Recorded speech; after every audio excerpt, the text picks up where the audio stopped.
Ladies and gentlemen, the 45th and 47th President of the United States of America, Donald J. Trump.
Ladies and gentlemen, please remain standing for the invocation by the United States Military Academy Chaplain, Colonel David Bolas.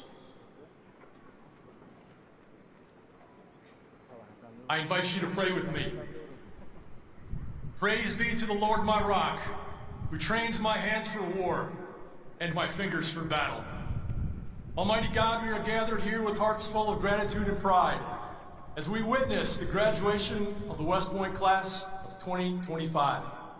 We thank you for bringing each graduate to this major milestone today. We thank you especially for your presence when they were plebes, under pressure, for providing patience as they learned to lead as yearlings, for their commitment and courage to affirm as cows, and for faithful friends who will finish together as firsties. And just as you have been faithful in the past, be their ever-present help in the future. Thank you for the teammates around them, their family and friends, instructors and sponsors, tax and trainers, mentors, and yes, even their tormentors, who stood with them over the last 4 years. Through them, you ensure these West Point graduates are prepared to lead America's sons and daughters in peacetime and in war. Bless the ceremony today with your presence. Bless our president as he leads and inspires us.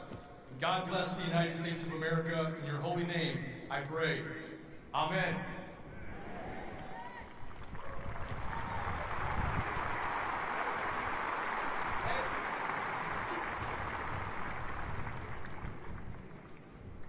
Please be seated.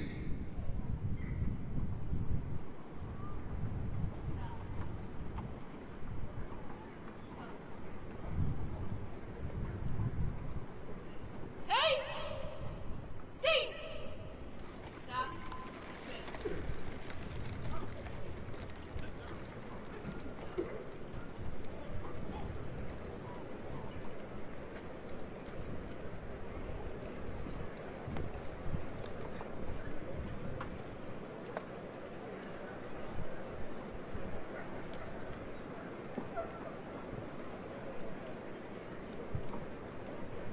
Please welcome the 61st Superintendent of the United States Military Academy, Lieutenant General Stephen W. Gilland.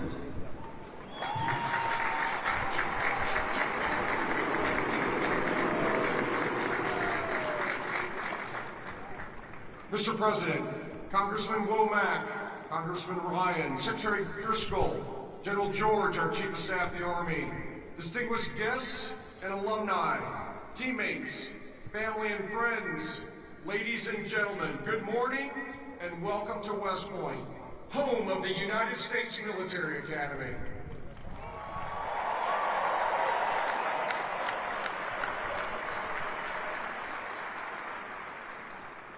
We are tremendously honored to have you here today to celebrate the 1,002 outstanding cadets of the class of 2025 as they graduate in commission as the newest officers and leaders of character in your United States Army.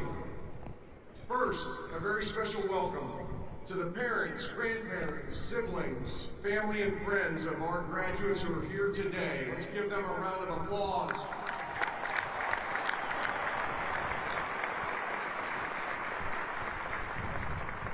Thank you all for the love and support and encouragement that you've given your cadet along their journey at the United States Military Academy.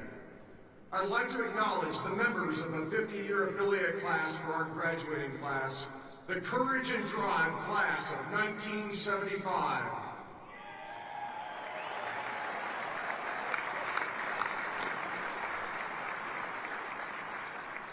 Thank you all for supporting, mentoring, and inspiring these new leaders over the past 4 years. You are all wonderful exemplars of leadership, excellence, and selfless service. And we are grateful to you for demonstrating the strength of the long gray line to this outstanding class. Class of 2025, together we thrive. Congratulations and well done.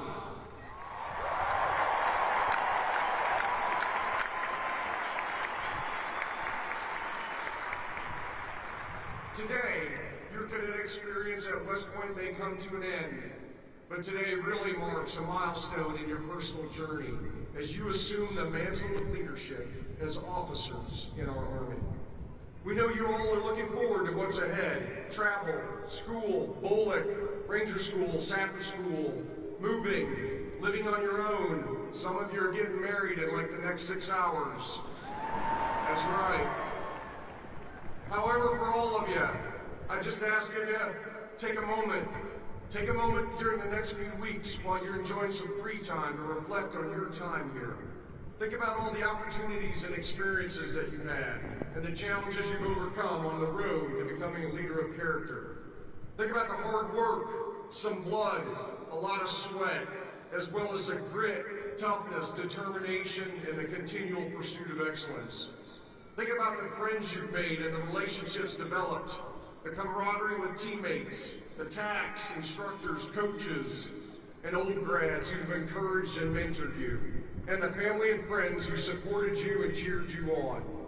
Take a moment to appreciate and thank all the people who've helped you get to this point, and be grateful for all the experiences and opportunities that have helped shape you these past 4 years. As you pursue this journey as a leader of character, remember, today is about the responsibility of service. Service to our country and to the American people. Today is about challenging yourself, challenging others to be better. Better teammates, better officers, better leaders of character. It starts with you each and every day.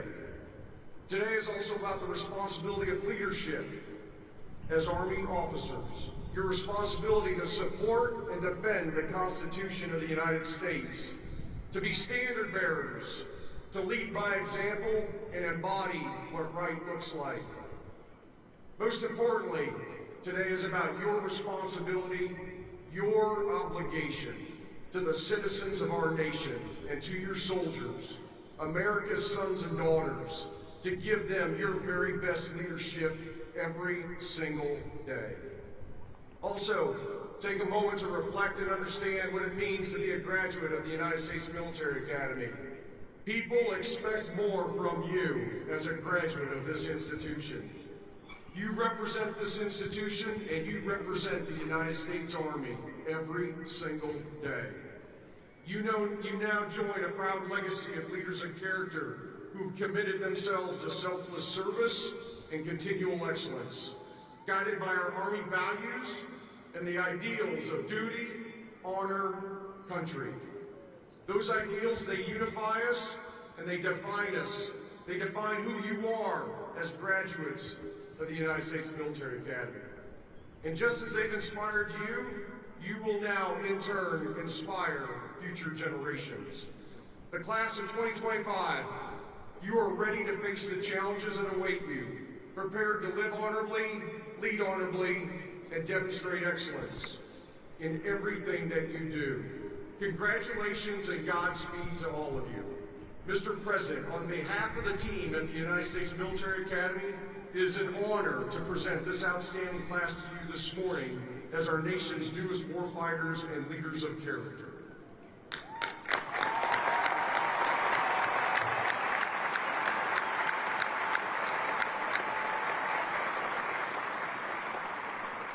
Ladies and gentlemen, it is my honor to introduce this morning's commencement speaker, the 45th and 47th President of the United States, President Donald J. Trump.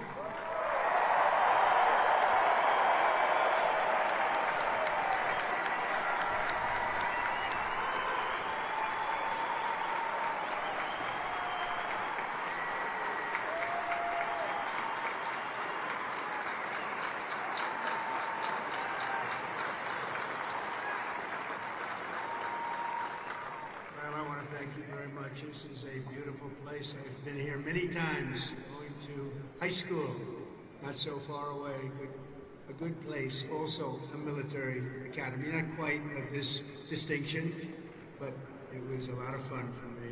I just want to say hello, cadets, and on behalf of our entire nation, let me begin by saying congratulations to the West Point class of 2025. You are winners, every single one of you. Thank you.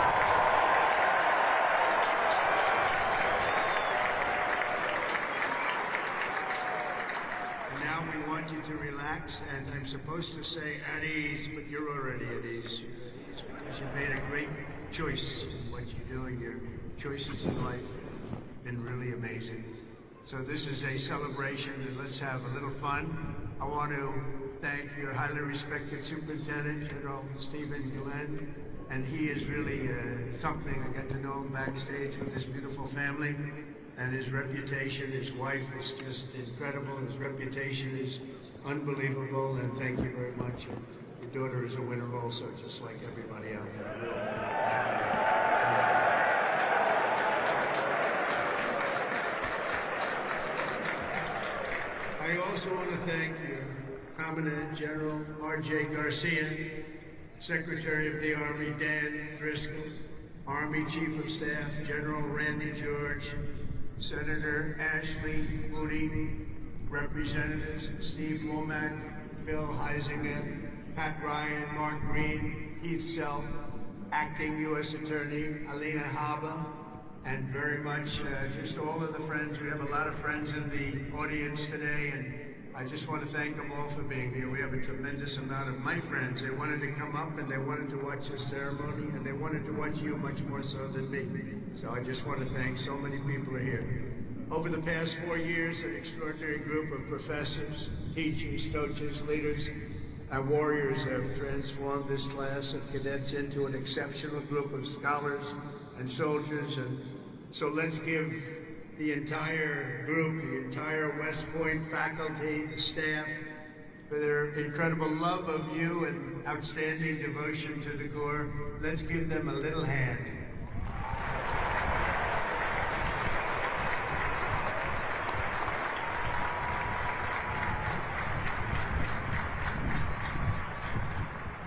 And importantly, we can't forget all of those people beaming with pride. Look at them in the audience. So they're so proud. They're in the stands. So thank your parents, your grandparents, and family members who made this all possible for you. Thank you.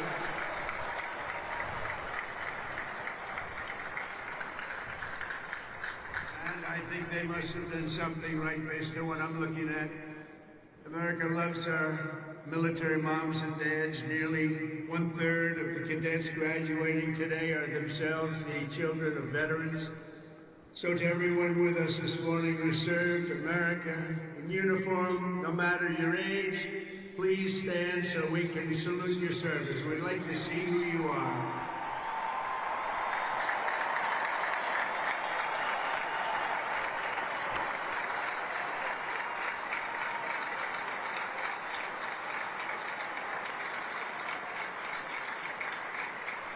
Congratulations. Great job. Every cadet on the field before me should savor this morning, because this is a day that you will never, ever forget. In a few moments, you'll become graduates of the most elite and storied military academy in human history, and you will become officers in the greatest and most powerful army the world has ever known. And I know because I rebuilt that army, and I rebuilt the military.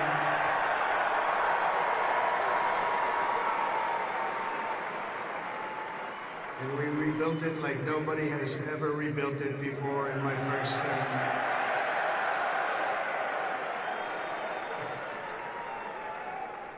Your experience here at West Point has been anything but easy.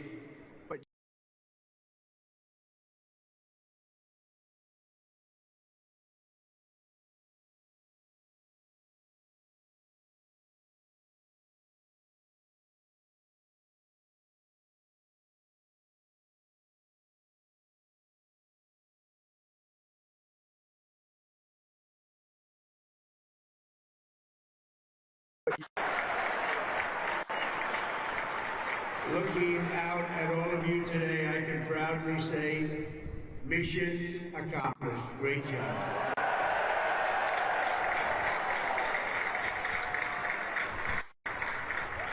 But now you have to go on. You have to forget that.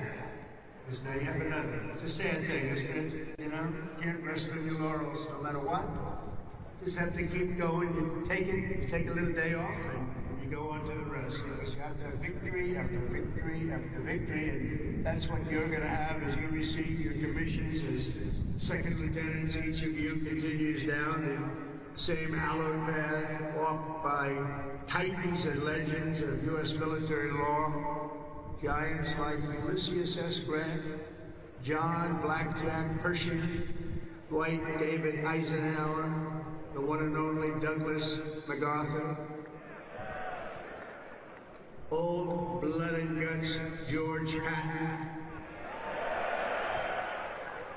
and Norman Schwarzkopf. Oh, great. So many more. They and countless other patriots before you have walked out of these halls and straight into history, and today you officially join those immortal heroes in the proud ranks of the long gray line. You know that term, so beautiful, the long gray line. Among the 1,000 cadets graduating today, 26 of you wear the prestigious Star Wreath, signifying the highest level of academic achievement. Please stand up. 26. Let's see if somebody stands who shouldn't be standing.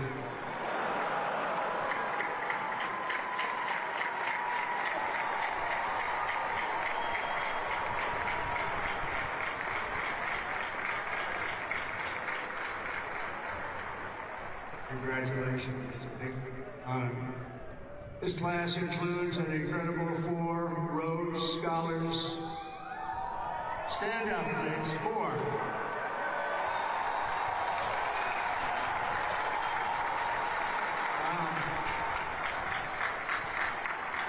That's tied for the most of any West Point class since 1959. That's grade 4. Congratulations. Boy, oh boy, oh boy. I want to bring them right to the Oval Office. I don't want to have them go too far away from me. 8 cadets here today took on the challenge of designing their own hypersonic rocket. Oh, we can use you. Building them right now. You know, we had ours stolen. We are the designer of it. We had it stolen during the Obama administration. They stole it. You know who stole it? The Russians stole it. Something bad happened. But we're the designer of it. We're now building them, and lots of them. And earlier this year, they launched it into space, setting a world record for amateur rocketry. Can't get you in there fast enough. This class excelled not only mentally, but also physically. Last January, when more than 1,000 cadets volunteered for an 18.5-mile march on a freezing winter night, Cadet Chris Verdugo completed the task in 2 hours and 30 minutes flat, smashing the international record for the competition by 13 minutes. Where is he? Where is he? Come up here.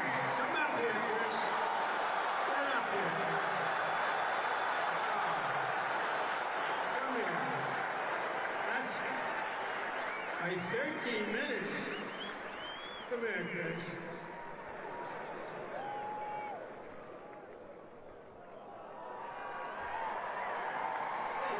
Come here. Come here.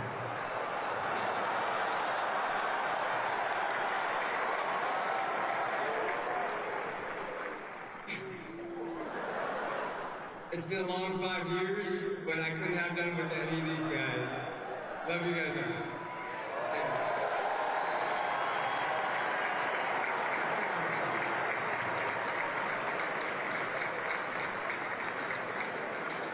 That's good. Keep it going, Chris. That really is a definition of Army strong, isn't it? The international. International. This class includes 513 graduates who completed air assault school, 70 who completed airborne school, 8 who made it through the ultra-elite Army diver school, among the most difficult and grueling programs anywhere on Earth. That includes the first 2 women in West Point history to complete diver school, cadets Megan Cooper and Clara Saber. Where are you? Stand up.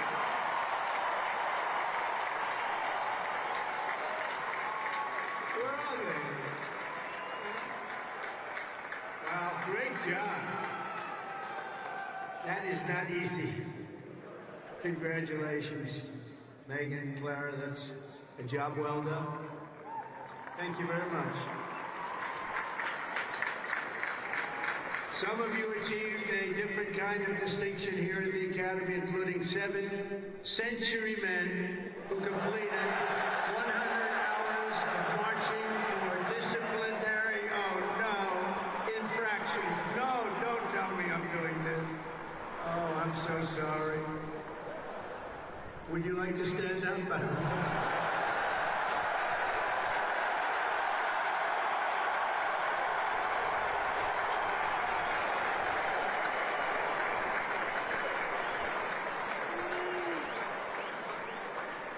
I think I saw Chris standing up. Chris, what's going on here? Well, you had one good, one not so good, right, Chris? Can't believe Chris is standing up. But we want everyone to leave here today, Chris, so you're going to be okay because I'm going to do something with a clean slate. So in keeping with tradition, I hereby pardon all cadets on restriction for minor conduct offenses effective immediately, so you're all okay.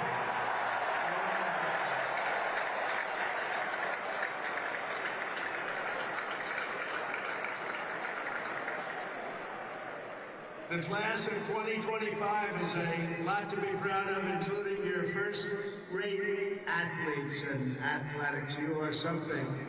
I've been watching too. I love the sports stuff. What you've done is pretty amazing. Last year, for the first time ever, Army lacrosse became the #1 ranked men's lacrosse team in the entire country.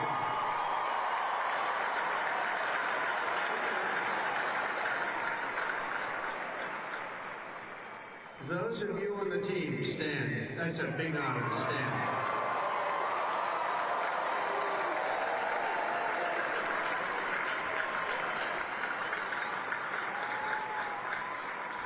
Great. That's a tough sport, too. That's #1 in the country. Your sophomore year, Army football beat Navy 2017. And the next year, you did it again, beating Navy 17-11 and dominating Air Force 23-3.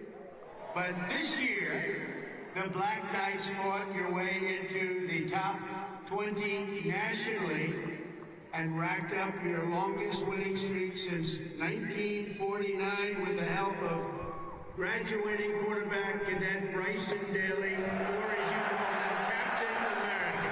Captain America. Stand up, Bryson. Where's Bryson? We gotta get him up here, right? Come on, Bryson.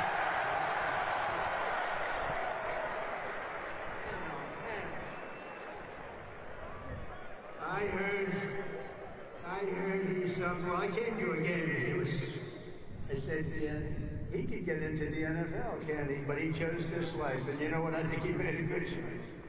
Come on up here, Bryson. Come on up. Wow.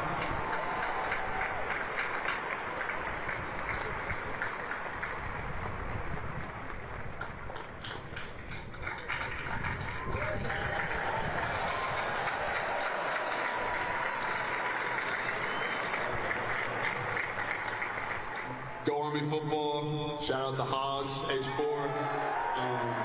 Can't wait to graduate. Love you guys.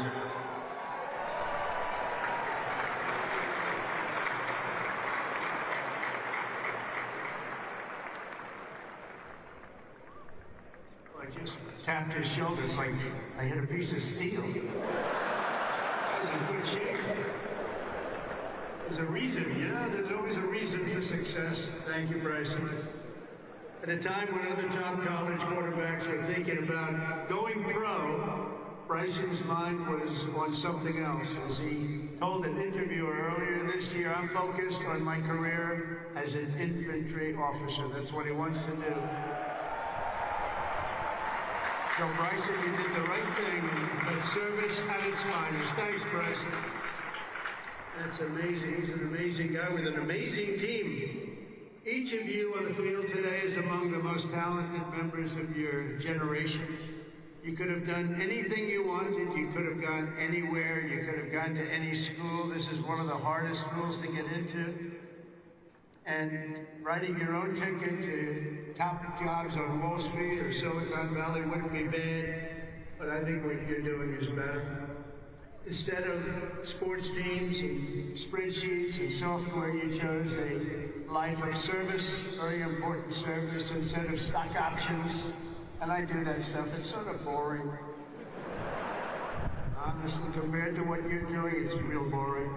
You chose honor and you chose sacrifice. And instead of business suits and dress shoes, you chose muddy boots and fatigues, keeping yourself in shape.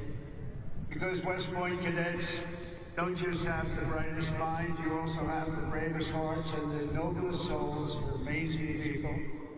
I could not be more proud to serve you as your commander-in-chief, and our country is doing well. We've turned it around very quickly. We've turned it around.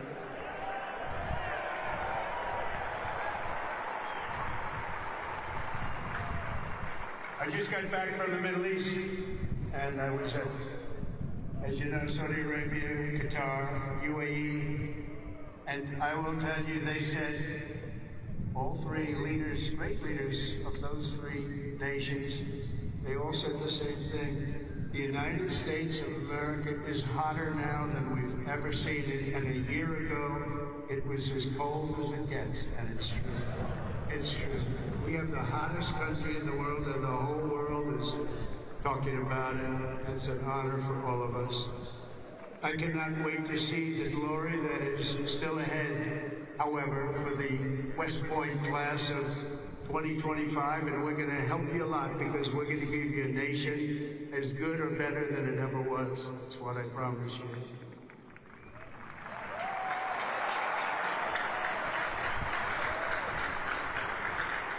All the victories that you've had together on these grounds will soon pale in comparison to the momentous deeds that you'll perform on the mission you're accepting today.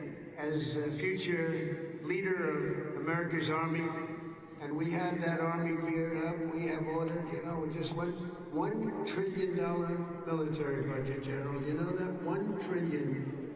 Some people say, could you cut it back? I said, I'm not cutting 10 cents. There's another thing we can cut. We can cut plenty of others. Right, Dan? We can cut plenty of other things, and you have a good man in Dan. It's a very different warfare out there today. Now they've introduced a thing called drone. A drone is a little bit different. It makes you have to go back and learn a whole new form of warfare. You're going to do it better than anybody else. There won't be anybody close. Generation after generation, the men and women of the Army have done whatever it takes to defend our flag, pouring out their blood onto the fields of battle all over the world. And all over the world, you're respected like nobody is respected. Our soldiers have sprinted through storms of bullets, clouds of shrapnel, slogged through miles of dirt and oceans of sand, scaled towering cliffs of jagged rock, and time again, the American soldier has charged into the fires of hell and sent the devil racing in full retreat.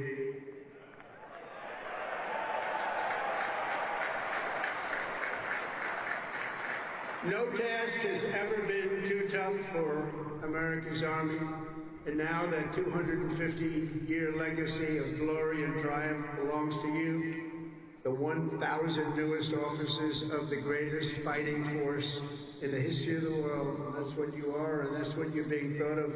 Again, you are the first West Point graduates of the golden age of America. This is the golden age, I tell you. Promise. We're in a new age. This is the golden age. And you're going to lead the Army to summits of greatness it has never reached before. You see that. You see what's happening. You see what's going on in the world. Each of you is entering the officer corps at a defining moment in the Army's history. For at least 2 decades, political leaders from both parties have dragged our military into missions it was never meant to be. It wasn't meant to be. People would say, why are we doing this? Why are we wasting our time, money, and souls in some case? They sent our warriors on nation-building crusades to nations that wanted nothing to do with us, led by leaders that didn't have a clue in distant lands, while abusing our soldiers with absurd ideological experiments here and at home. All of that's ended, all of it's ended. It's ended strongly, and they're not even allowed to think about it anymore.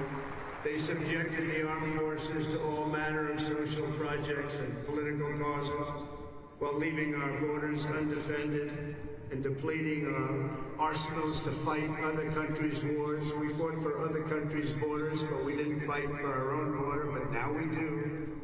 Like we have never fought before, by the way.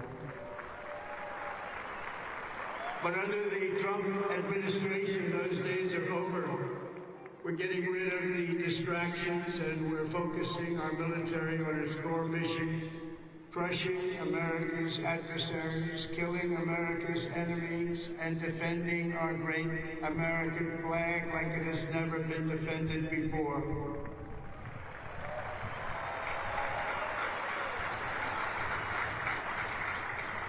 The job of the U.S. Armed Forces is not to host drag shows, to transform foreign cultures, but to spread democracy to everybody around the world at the point of a gun. The military's job is to dominate any foe and annihilate any threat to America, anywhere, anytime, and any place.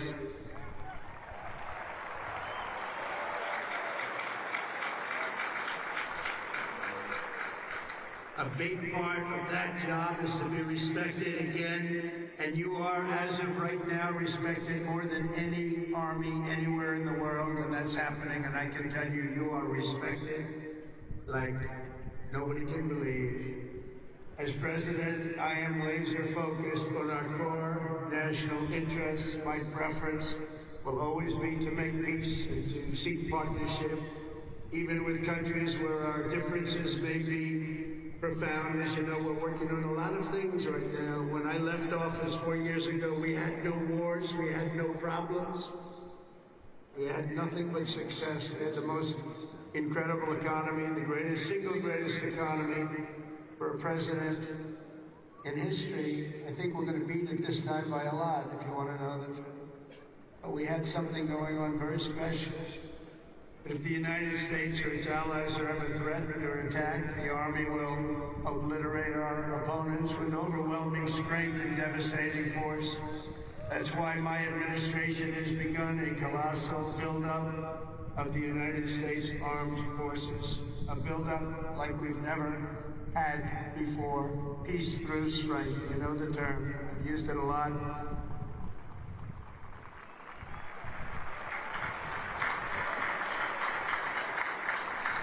Because as much as you want to fight, I'd rather do it without having to fight. I just want to look at them and have them fold. That's happening. That's happening.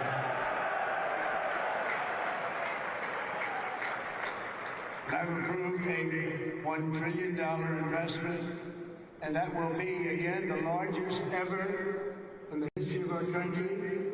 And we are buying you new airplanes, brand new beautiful planes, redesigned planes, brand new planes, totally stealth planes.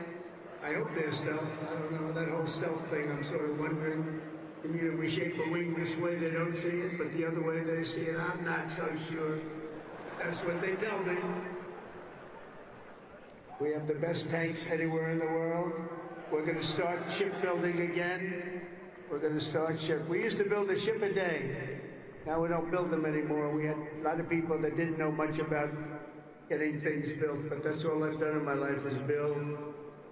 We're going to have the best missiles. We already do. Drones and much, much more. And earlier this week, I think you'll like this, I announced that we are officially building all in America, made in America, designed in America. We're the only ones that could do it because we're the only ones with the great technology.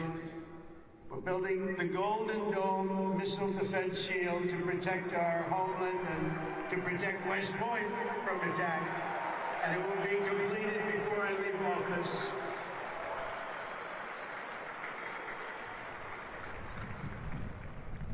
And you know, you wouldn't think this, but our enemies are very unhappy about it. You've been hearing, you've been reading. Why are they doing that? Why? Well, we're doing it because we want to be around for a long time. That's why we're doing it.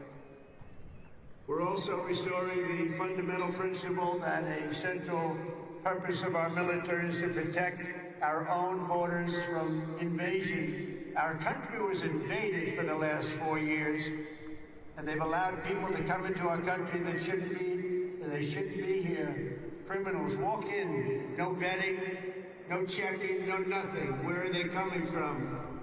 And they were taking people out of prisons, they were taking gang members, they were taking the mentally insane and allowing them to come in, and we're getting them out of our country. We have no choice. We're getting them out and bringing them back where they came from. Have no choice. And it's not easy. It's not easy. But hopefully the courts will allow us to continue. You know, we had the greatest election victory. This was November 5th. We won the popular vote by millions of votes. We won all 7 swing states. We won everything. We won 2,750 districts against 505. 2,750 against 505. We had a great mandate, and it gives us the right to do what we want to do to make our country great again, and that's what we're going to do. And on day one, I deployed our military to the southern border, and since that day, we've reduced the number of illegal border crossings where there used to be hundreds of thousands of people coming into our country a day. We had nobody come in the last week and a half. We were at 99.999%. 99.999. I was with the help of our military. We had one person come in. One. You know why? He got very sick. We brought him through to have him brought to a hospital. One person. And for that, please don't hold me responsible, but that's okay. They did the right thing. Gone are the days where defending every nation but our own was the primary thought. We are putting America first. We have to put America first. We have to rebuild and defend our nation. And very shortly, you're going to see a nation better than it's ever been. And you see that with the trade. For years, we've been ripped off by every nation in the world on trade. We've been ripped off at the NATO level. We've been ripped off like no country has ever been ripped off, but they don't rip us off anymore. They're not going to rip us off anymore. And you're seeing it. You have to watch what we're doing in trade. I know it's not your primary thing, but it's quite important in all fairness. But watch, you'll see what's going on. Been reading about it over the last few days. We're making deals with other nations that were nobody thought it would be even possible. And the reason is very simple. They respect us again. They're respecting our country again. That's what you want. And everything we do, we are bringing common sense back to America. It's all about common sense. We can say we're liberal, we're conservative. The new word is progressive. They don't like using the word liberal anymore. That's why I call them liberal. But whatever you are, most importantly, you have to have common sense, because most of it's about common sense when you get right down to it. And we have a lot of people with a lot of very smart people, but they have to have common sense. And we've liberated our troops from divisive and demeaning political trainings. There will be no more critical race theory or transgender for everybody forced onto our brave men and women in uniform or on anybody else for that matter in this country. And we will not have men playing in women's sports, if that's okay.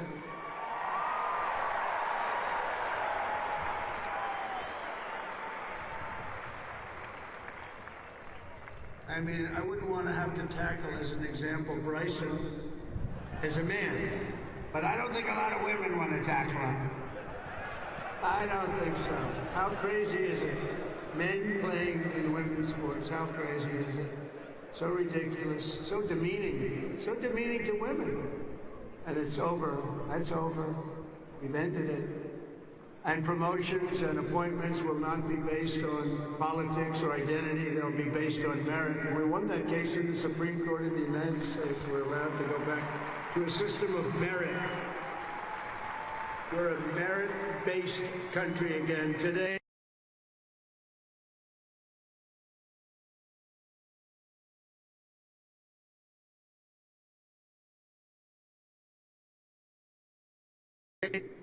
Recruiting shortfalls, and just last year was the worst of all, the last year of the Biden administration.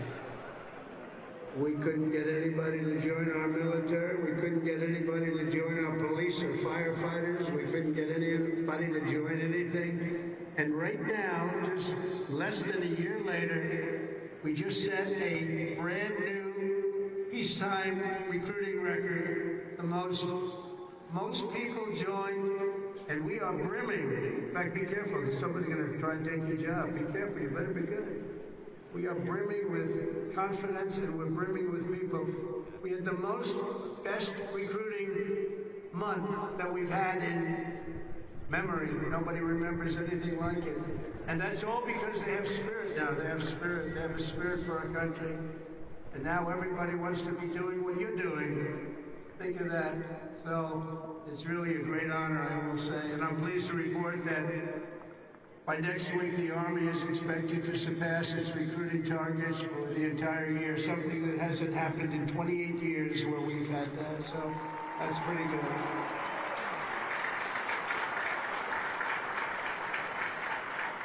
And it's nice to know that you're doing something that everybody wants to do, isn't it? Really nice. Listen, I hated to hear that. During the campaign, I was hearing that you couldn't get people to enlist, but now we're getting people, and it's sad because we're telling so many people, I'm sorry, we can't do it. My administration is doing everything possible to forge the most powerful military ever built. But ultimately, the task of keeping America strong and safe in the years ahead is going to belong to you. Among you are the lieutenants, majors, colonels, and generals who lead the Army for the next 10, 20, 30, and even 40 years. So as Commander-in-Chief, let me offer a few words of advice as you begin your Army careers. And I thought I'd do this, and I can make this to a civilian audience or to a military audience. It's pretty much the same. And I did this recently at Ohio State, and they really liked it. I gave them a little advice as to what I see for what you want to do and some tips.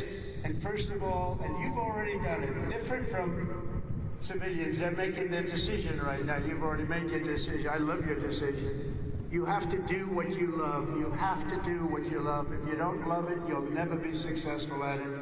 And you've done this, and you really, many of you in the audience, many of you that are graduating, you come from military backgrounds where you love the military. It's what you want to do. It's what you want to talk about. One thing I see about people that love the military, that's all they want to talk about. I'll be out to dinner, and generals, if they love their job, usually the only good ones are the ones that want to talk about it all the time. But if they talk, that's what they want to talk about. I really, very rarely see somebody who's successful that doesn't love what he or she does. You have to love what you do. In your case, the military is what you chose, and I'll tell you what, you cannot go wrong. You're going to see it too. You're going to love it more and more with time. You know, I work all the time. That's all I do is I work. Whether it's politically or before that, I was a very good businessman, in case you haven't heard, really good. But I was good because I loved it. I loved it. I learned from my father a little bit. My father was a happy guy, and all he did was work. He'd work Saturdays, Sundays, he'd work all the time, and he was a happy guy. Just loved life. And I learned that. I say, you know, it makes him happy. I've seen other people that never work, and they're not happy. You gotta love it, otherwise you won't be successful. In the Army, there are a lot of different paths you can take, so follow your instincts and make sure that you take the path that you love, that you're doing something that you love within your military. You will be happier, and the Army will be far stronger for it. Second is to think big. Always think big. If you're going to do something, you might as well think big, do it big, because it's just as tough, and sometimes it's a lot easier thinking big than doing the small task that's more difficult. One of your greatest graduates, General Eisenhower, used to say, whenever I run into a problem that I can't solve, I always like to make it bigger to solve it and solve more of it. If you're going to solve a problem, it might as well be a big problem as opposed to a small problem that lots of people can take advantage of and solve. So you can achieve something really amazing.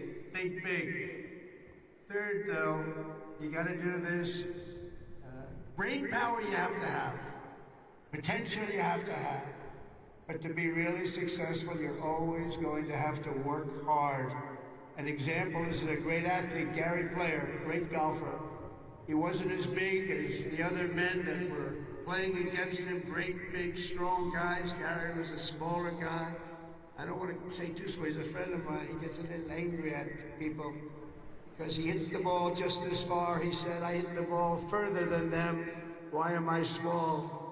But he worked very, very hard. He was always doing exercise. He was well ahead of his time.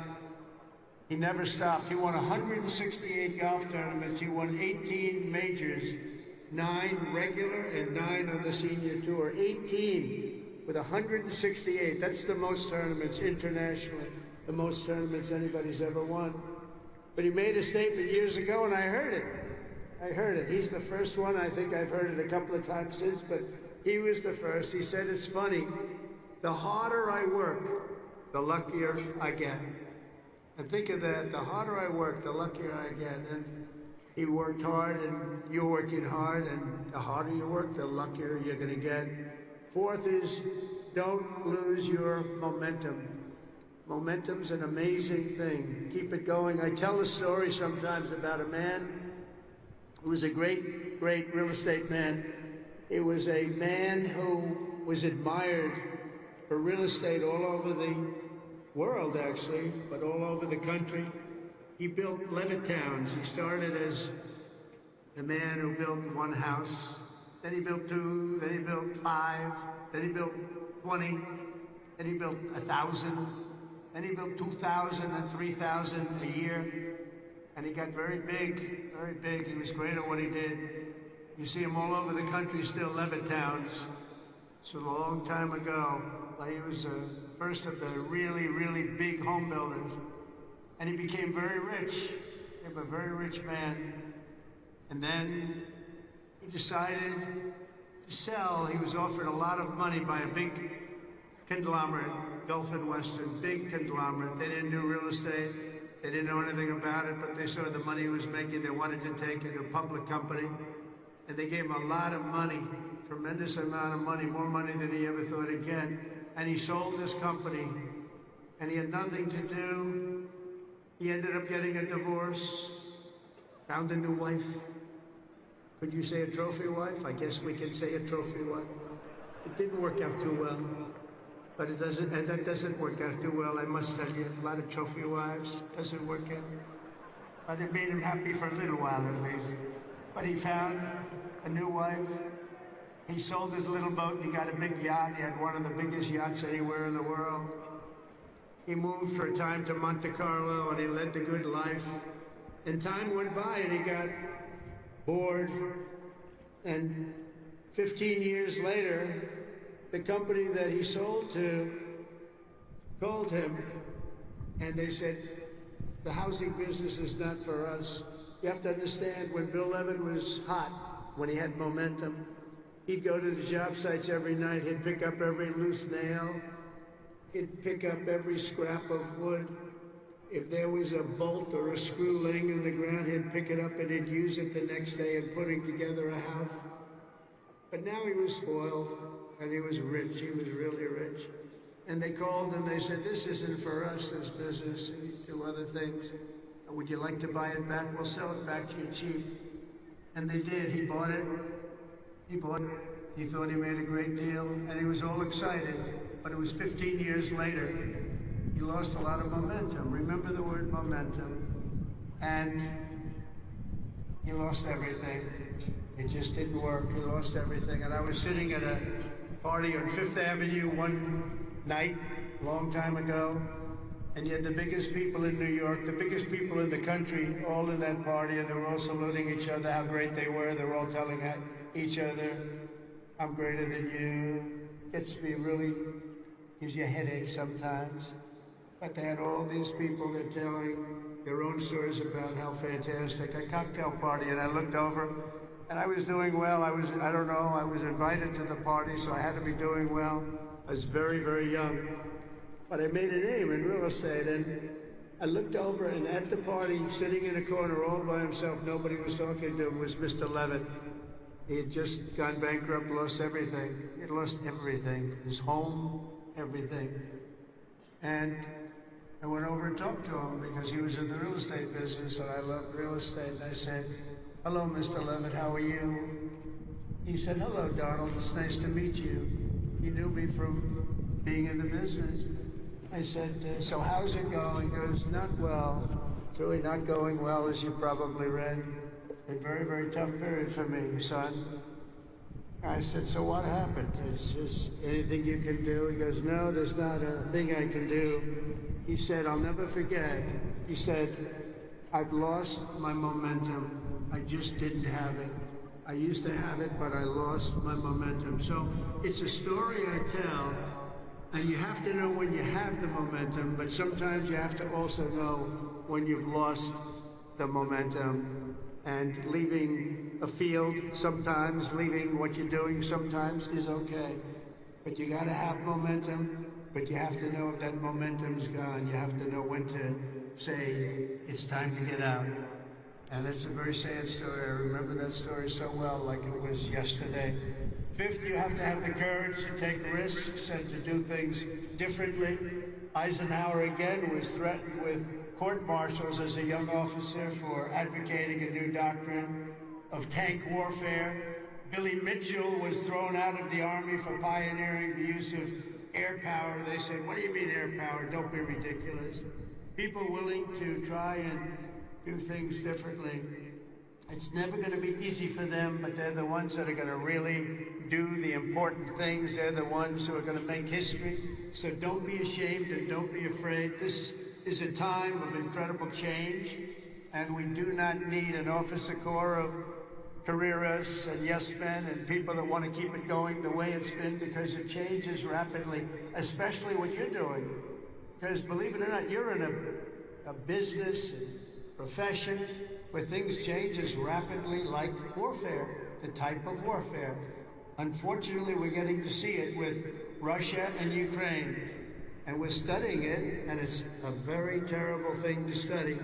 But we're seeing the different forms of warfare. We're seeing the drones that are coming down at angles and with speed and with precision. We've never seen anything like it. We've never seen anything like it, and we're learning from it. But your profession changes very rapidly. You've got to be at the top of it. You've got to be right at the head of the needle.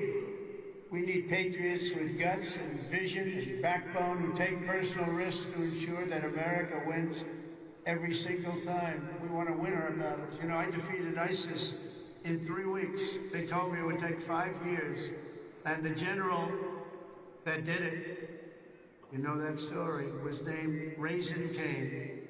His name is Dan Cane, but his nickname was Raisin Cane. I said, your name is Raisin Cane. I love that. Is that a nickname? That's what they call me, sir. I love you, General. I think you're the guy I'm looking for. I want to know a guy named Raisin Cane, and he is now the head of the Joint Chiefs of Staff. And he's a highly respected man.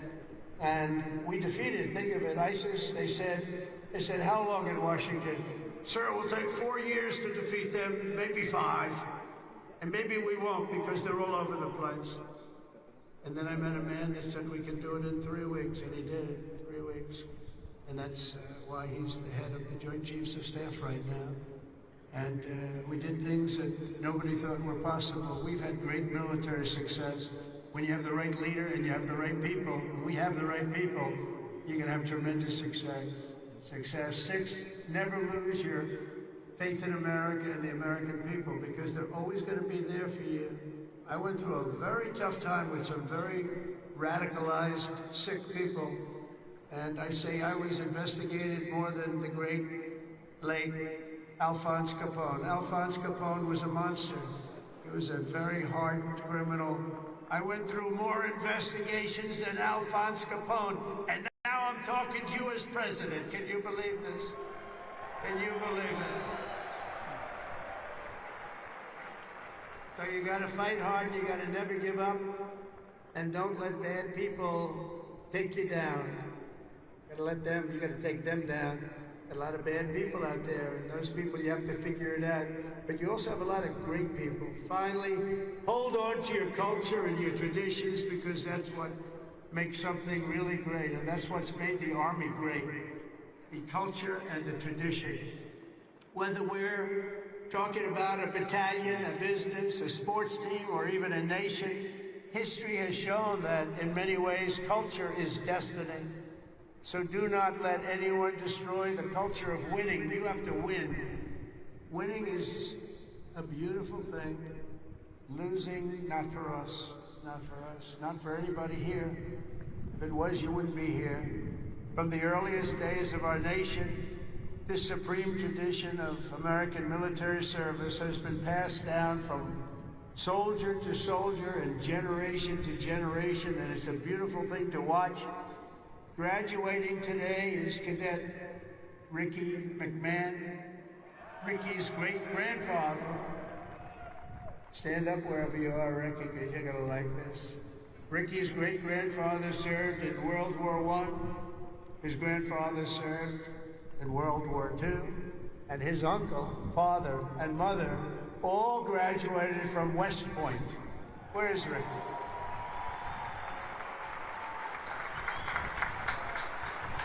In 2004, when Ricky was just a little tiny boy, who would think about that, Ricky, a little tiny boy? His dad, Lieutenant Colonel Michael McMahon, made the ultimate sacrifice for our nation in Afghanistan. Today, Lieutenant Colonel McMahon rests not far from here in the West Point Cemetery. Last year, 2 decades after losing his father, Ricky placed a gold chip from his dad's 1985 class ring into a crucible along 87 other rings were with it, of past West Point grads that were melted down to forge those now worn by the class of 2025. Do you all know that? Do you know that? What you're wearing? I want one. Ricky, I want one.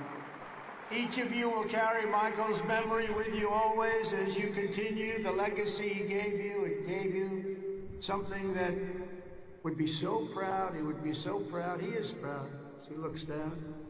To Ricky and his mom, Jeanette, you embody what this place is all about. And I know Michael, he's up there. He's smiling broadly. So proud. He's so proud of you today. You know that. And he's a man that couldn't be, and he is a man that couldn't be more proud. And I want to I just love that story. And everybody's ring, they're going to remember you, they're going to remember your family, and most importantly, you're going to remember a great tradition. It's a great tradition of West Point and of winners. Thank you very much. It's great to meet you. Thank you. You can sit down. You want to come up? If you want to come up, come up. Come on up. Come on up here. That's nice. Yeah, handsome guy. They're all good looking here. I don't know what's going on. The whole crowd is beautiful. Thank you very much.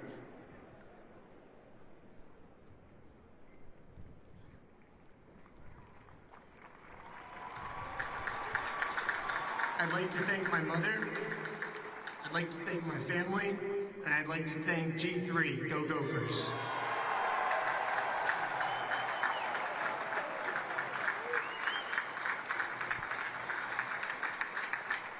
These are good-looking people, I'll tell you, General. What's going on over here?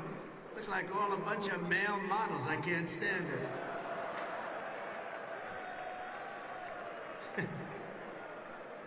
For 2.5 centuries, our republic has endured because of heroes like Michael who've laid down their lives for America, and because young people like all of you have picked up the banner of service and carried forward the flag of freedom from Lexington to Yorktown, from Gettysburg to Sicily, and from Incheon to Fallujah. America has been won and saved by an unbroken chain of soldiers and patriots who ran to the sound of the guns, leapt into the maw of battle, and charged into the crucible of fire to seize the crown of victory, no matter the odds, no matter the cost, no matter the danger. All over the world, our soldiers have made sacred the ground where they shed their blood and showed their valor. From Seminary Ridge to San Juan Hill, Belleau Wood, Omaha Beach, Leyte Gulf, and Ardennes Forest, Chosin Reservoir, all over, and even a place called Pork Chop Hill. And in all of those battles and so many more, some of the best, brightest, and bravest have come from right here at the U.S. Military Academy at West Point, one of the great fabled places anywhere in the world. America's Army has never failed us, and with leaders like the West Point class of 2025, the Army will never fail. We will never let you down.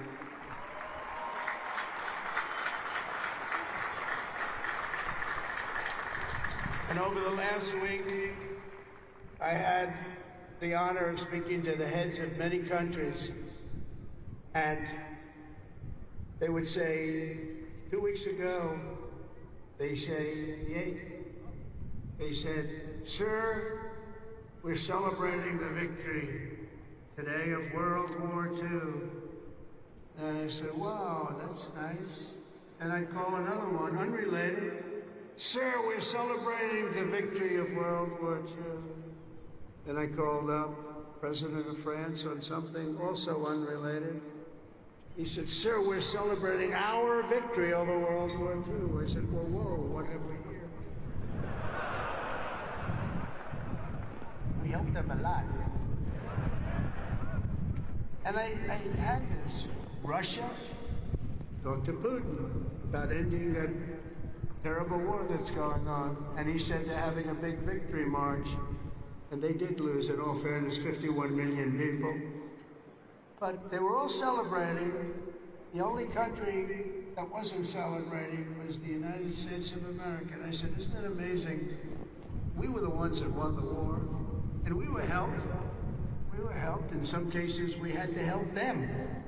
But we were helped by some of the nations. And we were strongly helped by a couple of them. But every one of them was celebrated. That Victory Day, they called it Victory Day in Europe, Victory Day all over. And we weren't even thought about.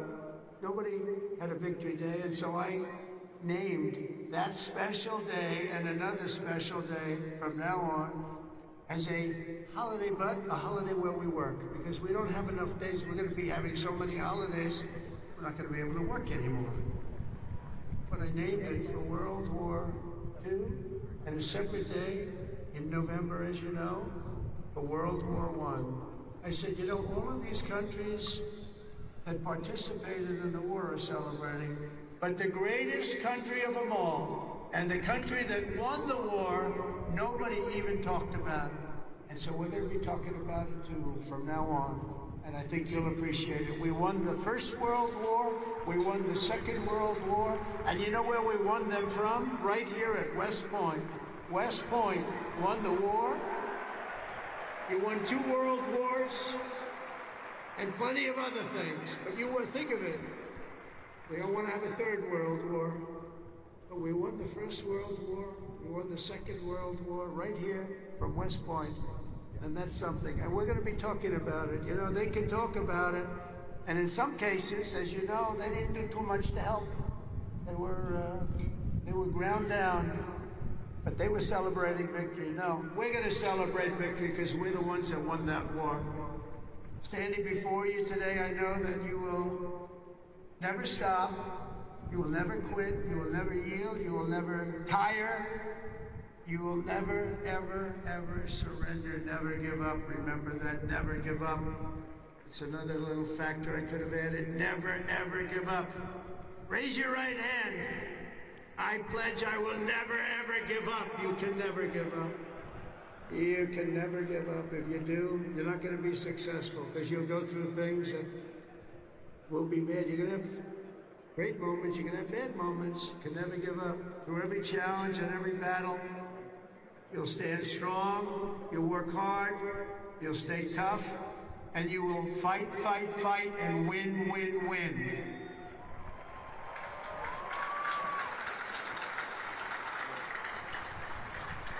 So I want to just congratulate you all. I'm going back now to deal with Russia, to deal with China. What's that all about?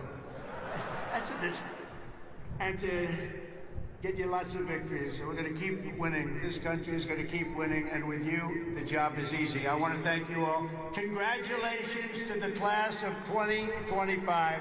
God bless you all. Incredible people. Thank you very much, everybody.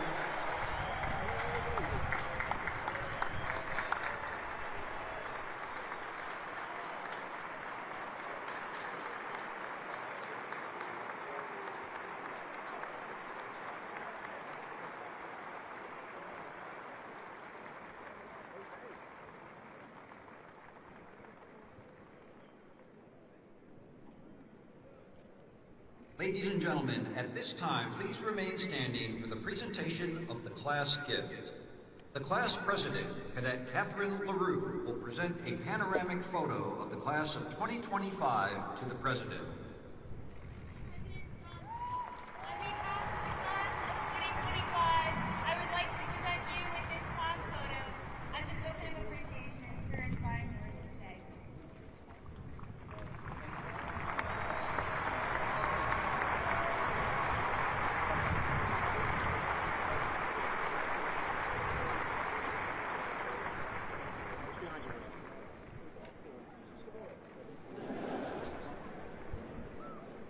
Hey, attention! Hey, freeze! Come! Hey, freeze! Boom! Class, attention! Read! Over! Present!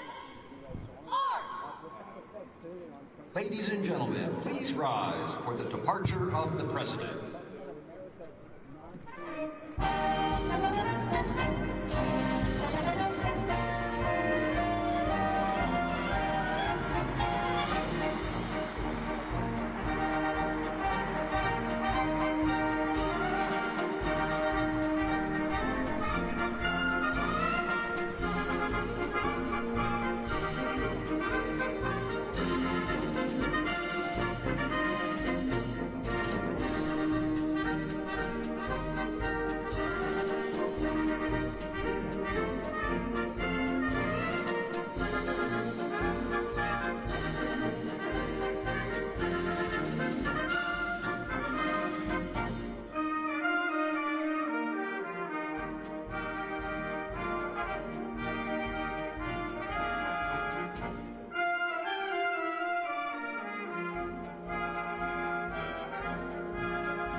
Please be seated.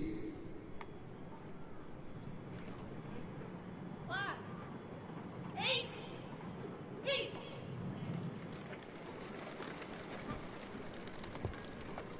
Ladies and gentlemen, the Dean of the Academic Board, Brigadier General Shane R. Reeves.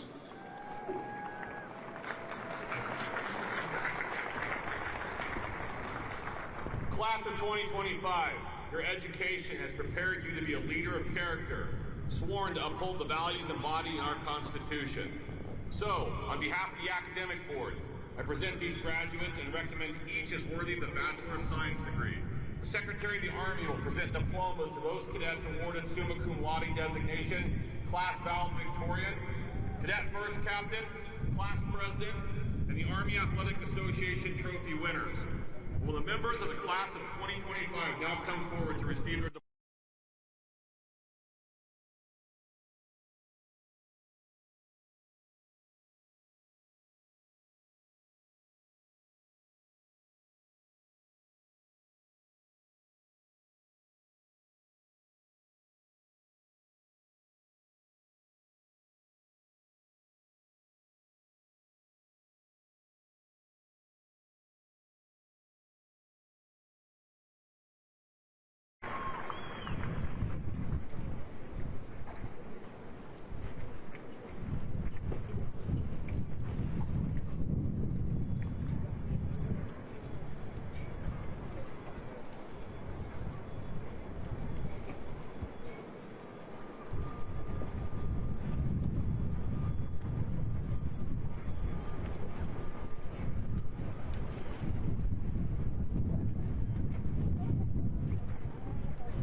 Edward Chen.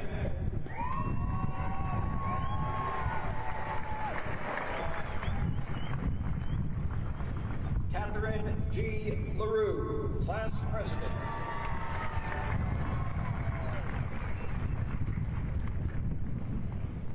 Anna Caroline Robinson, First Captain and Brigade Commander. Joanna K. Halfhill.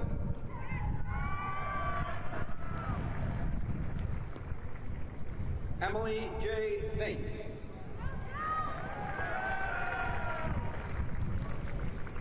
Alan J. Pilot, Army Athletic Trophy winner. Ava O. Spinar.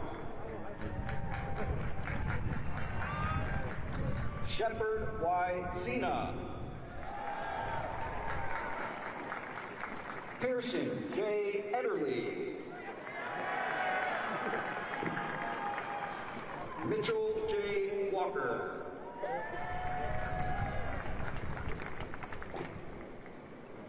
Samuel E. Houston.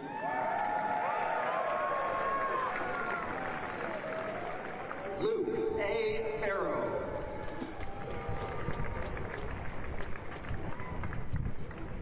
Tyler S. Seaman.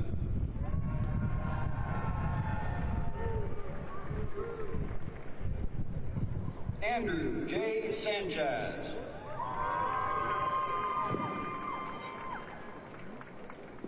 Sarah S. Sao.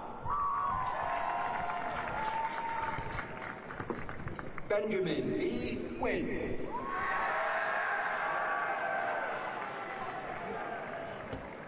Roger M. Briggs III.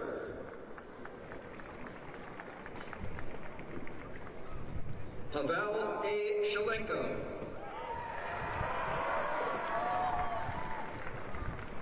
Gabriela M. Sorrentino.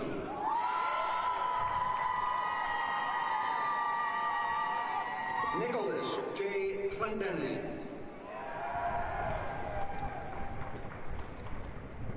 William M. Knowlton.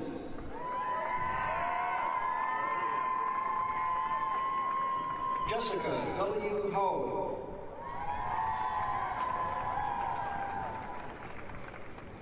Macy D. Mirinick.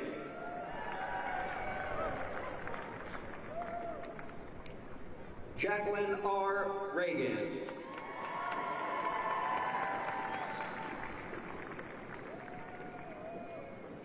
Hunter M. Dunnington.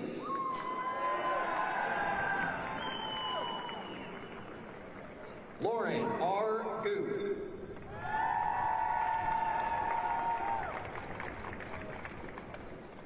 Eric D. Cole.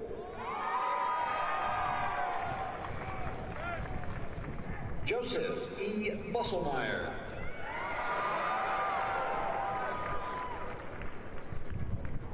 Mason J. Stocking.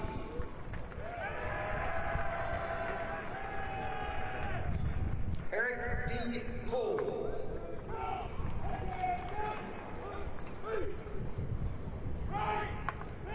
Brian C. Haywood.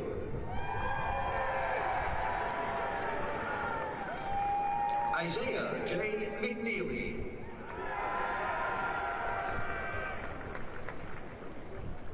Jack R. Hernan.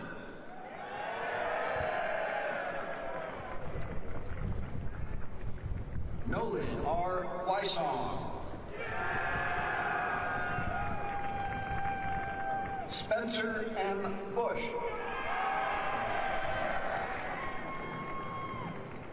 Landon C. Stauffer.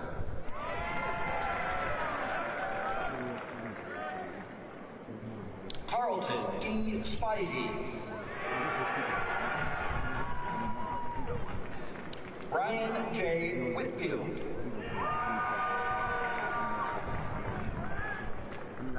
Cale D. Sheets. Sebastian H. Witt.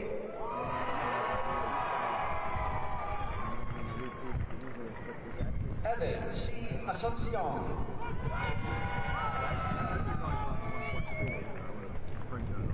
Elijah T. Mangas.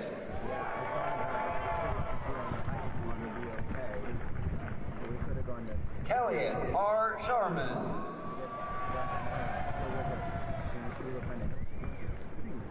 Garrett B. Voigel.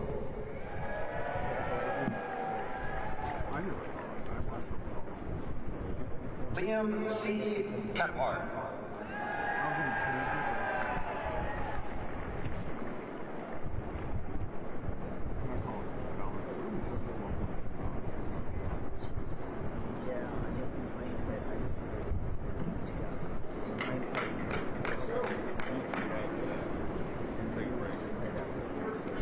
The 3rd Regiment. The 1st Regiment. The 3rd Regiment. Hannah C. Andrews. Daniela A. Agee. Tyler R. Cameron. Henry M. Beck. Sean M. Carter. Daniel Borsoff. Connor E. Chang. Arthur S. Brown III. Sadie R. Cumberbatch. Eric U. Callahan. Hayden W. Daniel. Daniel C. Crossan. Nathan M. Davis. Antonio L. Daughtery. Matthew L. Doyle. Samuel A. Garza. Haruna Duraku. Timothy R. Johnson. Adam J. Fedabine. Aiden J. Joyce. Preston L. Fortune III. Joshua Kim. John K. Kurtzmiller. George R. Lewis. David W. Granati III. John W. McCune. Tarisha Hayab Wolfo. Brandon J. McDermott. Jason S. Hansen. N. Sue Moon. Moses J. Kim. Maria I. Morel. Kayla A. Canary. Roman X. Ochoa. Caleb D. Queen. Cade L. Patton. Jonah Landis. James B. Payne. Garrett L. Longstaff. Nicole M. Picaro. Leonel Martinez. Jordan B. Reese. Indelithio S. Nebaker. Brian W. Salgado. Ian M. Jaguna. Eli B. Tate. Sarah K. Platt. Claire K. Sy. Tyler J. Rafferty. Isaiah M. Velez. Matthew S. Smith. Andrew C. Waiku.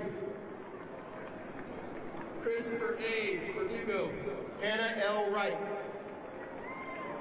Kaylee E. Walker. Raquel A. Zeta. Veronica M. Shao. Autumn R. Baumgartner. Kyle S. Atherton. Uyghur J. Bright. Connor J. Bryant. Jed H. Crosby. Zachary E. Colthurst. Jonah H. Dorr. James F. Conti II. Patrick T. Dunleavy. Colby J. Fleming. Joshua P. Evers. Breon A. Bonity. Brian Z. Frost. Noel M. Brown. Isabella L. Garcia. Sarah F. Gunter. Nicolas Gavilia. Henry Hasna. Noah R. Hale. David C. Horn.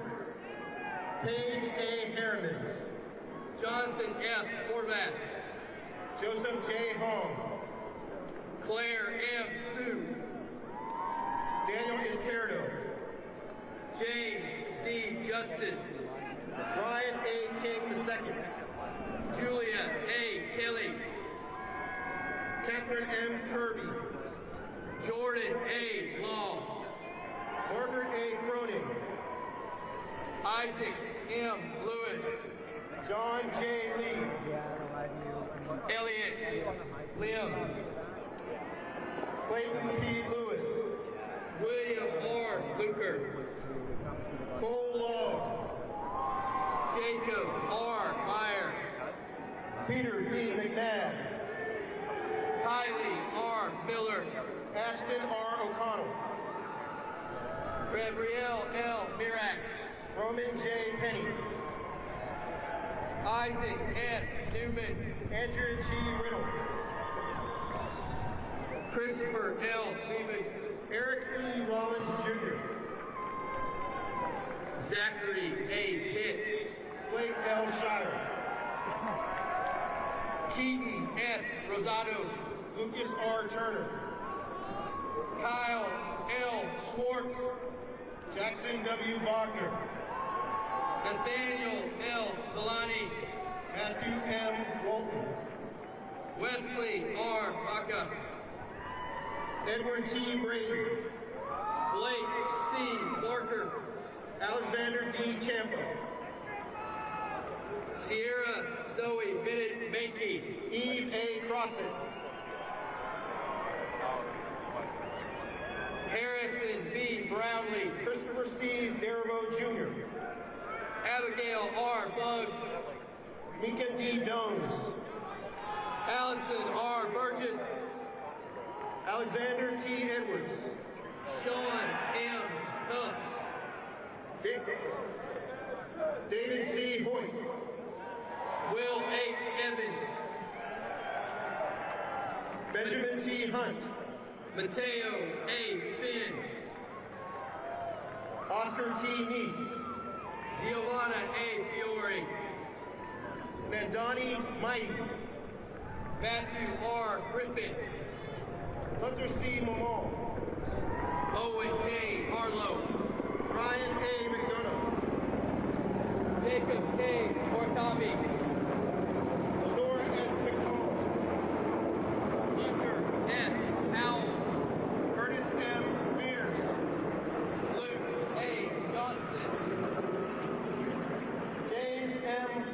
Jr.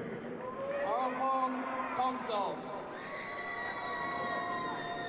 Faith G. Myers. Charles Lee.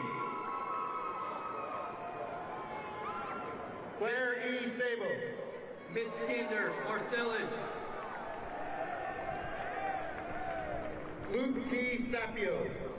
Aiden M. Miller. Bryce A. Sinclair. Caleb M. Peterson. Lowell C. Stevens. Henry E. Powell. Sage M. Stroman. Wesley D. Rockefeller. William S. Terry. Michael A. Sacco. Brendan T. Tierney. Olivia K. Santo. Christopher C. Varhola. Zachary J. Standifer. Robert J. Wilson. Zayla A. Street. Callahan D. Barker. Catherine N. Ward. Ryan J. Beeman. Nicholas C. Zavala. Vishnu Badavula. Matthew B. Aguilar Schnittner. Devin M. Brown. Maya C. Amercy. Amelia E. Caston. Archie L. Bates. Ian J. Kavanaugh.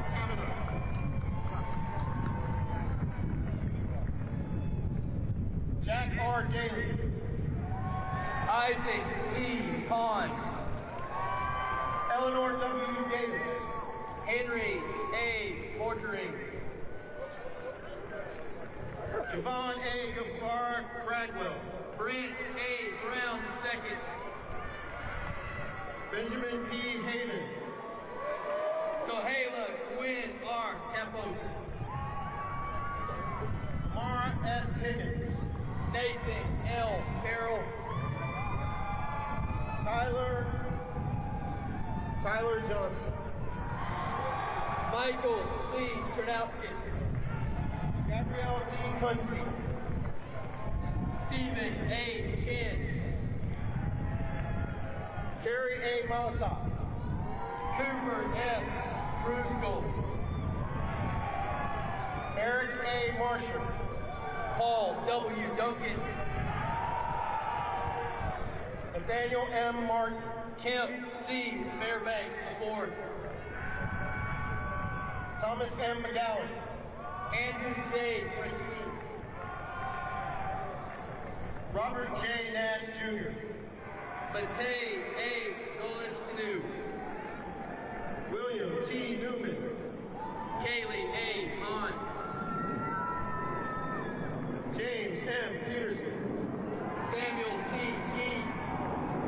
Valencia I. Ramirez. Catherine L. Kapatik. Patrick B. Rankin. Nadia A. Lake. Cole T. Schluter. Justin C. Lehman. Layla O. Viator. Aiden N. O'Neill. Jonathan I. Abrams. Valentin Shadalenko. Ronald S. Eric. Noah M. Sergio. Nancy E. Astavi. Bennett L. Sullivan. Gavin W. Bonner. John B. Sparhawk IV. Jackson A. Budwell. Brooke N. Taikenko. Mackenzie N. Daffin. Hunter M. Wendland. Jackson P. Davis. Matthew L. Wu. Sophia L. DeGenova. Benjamin P. Armstrong. Spencer C. Dermer. Josiah R. Banks. Alexander C. Douglas. Lucas C. Mauser. Paulina Fioli. Robert C. Braggs III. George W. Glover VII. Patrick T. Brandon. Nathan P. Gould. Hayden F. Kaufman. Emily T. Cruz. Brianna E.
About to join the long gray line, showing some 56.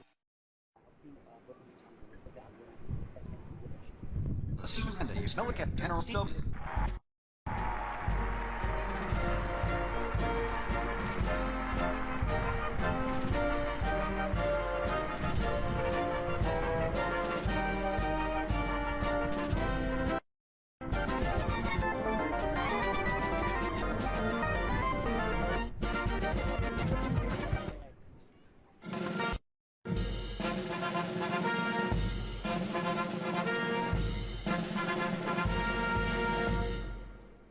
Ladies and gentlemen, the 45th and 47th President of the United States of America, Donald J.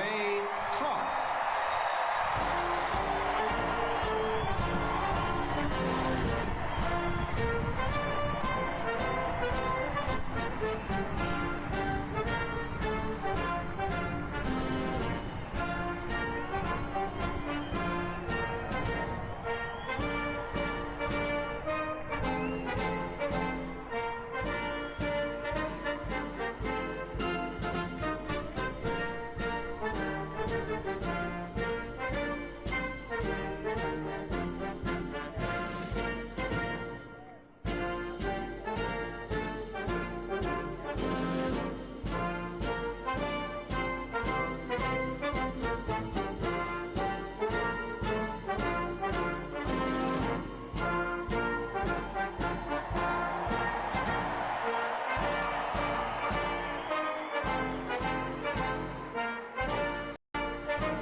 Ladies and gentlemen, please remain standing for the invocation by the United States Military Academy Chaplain, Colonel David Bolas. I invite you to pray with me. Praise be to the Lord my rock, who trains my hands for war and my fingers for battle. Almighty God, we are gathered here with hearts full of gratitude and pride as we witness the graduation of the West Point class of 2025.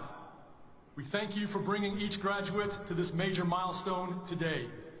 We thank you especially for your presence when they were plebes, under pressure, for providing patience as they learn to lead as yearlings,